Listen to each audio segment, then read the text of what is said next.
A really common question I get here at Just Ride Bikes is whether you can use a gravel and adventure bike for road riding. Well, today we are going to find out. So as you can see, I've got the Scott Addict Gravel, which I recently reviewed, and I've swapped the wheels and tyres it came with, these chunky 45mm knobby tyres, for these, a 30mm slick tyre. Will it be fast or will it be compromised, slow and heavy compared to a proper road bike? And in a bit, we'll see how it performs out on my local roads. Now, previously I did this experiment the other way around. I took a road race bike, the Canyon Ultimate, and swapped the slick tyres for a knobbly gravel tyre. And surprisingly, they fit. And while it worked riding off-road and on light gravel, in my experience, it compromised compared to the performance you get from a proper gravel bike.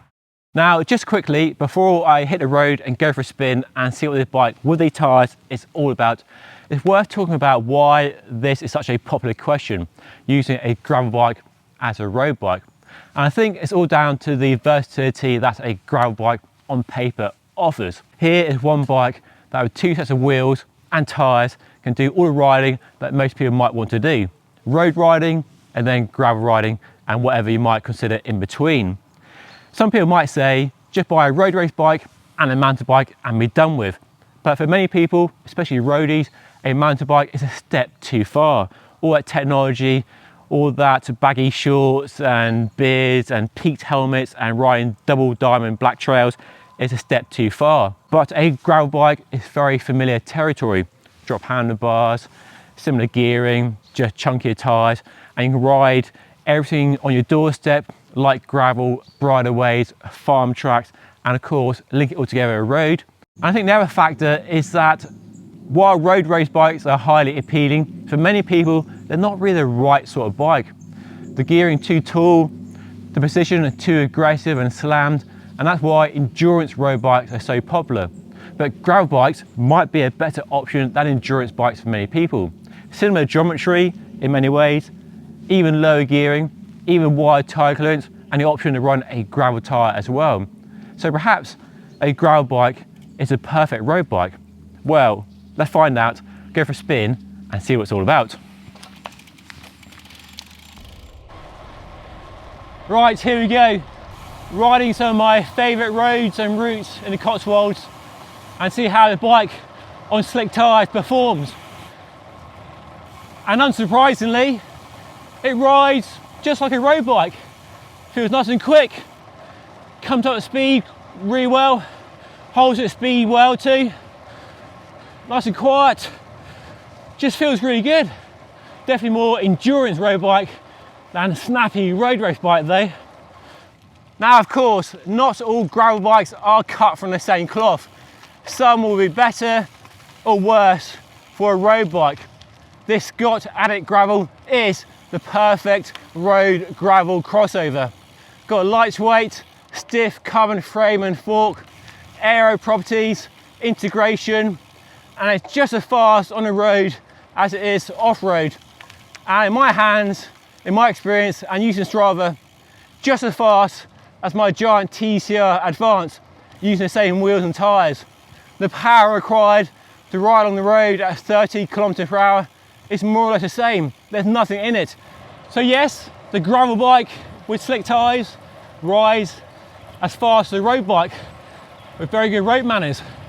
But there are some quite subtle but important differences between this and a road bike worth talking about in some more detail.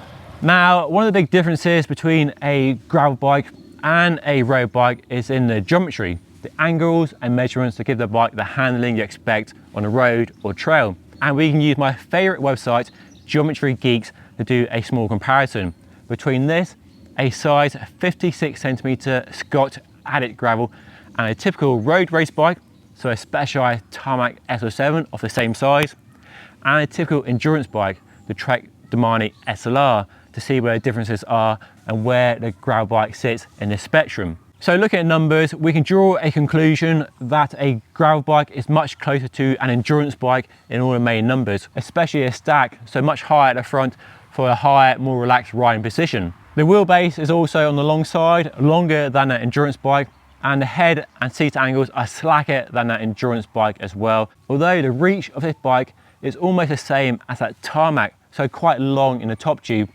but this bike has a short stem to give a more accessible fit and also the quicker, more responsive steering you want when you're off-road in the woods and on gravel. So given the comparison has revealed just how close a gravel bike is to an endurance bike, it's no wonder it works on the road with the fat slick tyres fitted.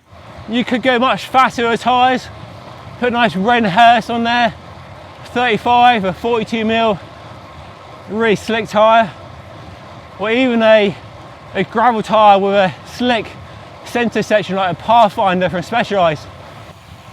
The handling is a bit slower than a race bike, not as snappy, not as outright agile as a race bike like a tarmac. But I think for a lot of people, for the riding lots of people do, there's probably a better fit, a better match. One huge benefit of a gravel bike as a road bike are the much lower gears you get. Lower than a race bike, lower than an endurance bike. Proper gears us mere mortals can use to get up steep climbs without suffering quite as much as you need to.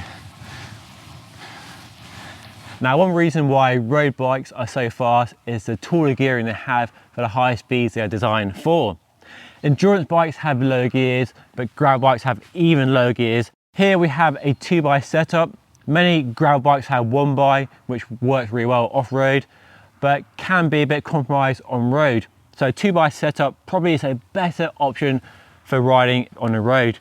You have a more tightly spaced cassette for smaller cadence steps, and the gearing is low, which definitely helps on the climbs. That's no bad thing at all, but that top end speed potential will be compromised compared to a road race bike. But you can still go pretty fast on this bike with that 10-2 sprocket out back there. And honestly, I had no issue going as fast as my fitness was able to carry me. And when it comes to descents, I just tuck and go aero, because you benefit way more from doing that than trying to push a 5311 or whatever gearing you might have on your road race bike. So gearing is definitely something worth talking about and looking at if you are speccing a gravel bike as a road bike, as a dual purpose bike. But for me, this SRAM Force 2x setup works well on the road, and for the riding I do, riding mostly on my own or with a few people at modest speeds, it's okay. So unsurprisingly, a gravel bike works as a road bike with some slick tyres and deep session carbon wheels. You get all the speed of a race bike, the comfort of an endurance bike, and the versatility of a gravel bike. And that way, it might be the perfect road bike, the sort of road bike that more people can actually enjoy and benefit. Right, there we go. So yes, clearly a gravel bike works as a road bike, and I don't think anybody is really that surprised. But it is fascinating to do this experiment, this comparison, and see where the small differences are. And clearly, well, this Scott Addict Gravel is a perfect candidate for a one bike to do gravel and road with very little compromise for the type of riding I do. And I think that probably relates to lots of people watching the video as well, hopefully. Now, if you have done the same or you do run a gravel bike as a road bike, I'd love to hear from you. So let me know by leaving a comment down below. Maybe let me know what bike you're riding, what tyres and gearing, or what problems or compromises you found that I might have missed in this video. Now, if you want to see that video of the Canyon Ultimate as a gravel bike, then check out this video right here. And don't forget to subscribe by hitting this button right here. But that's all for today. I'm off for a spin. I'll see you again very soon. Thank you so much for watching.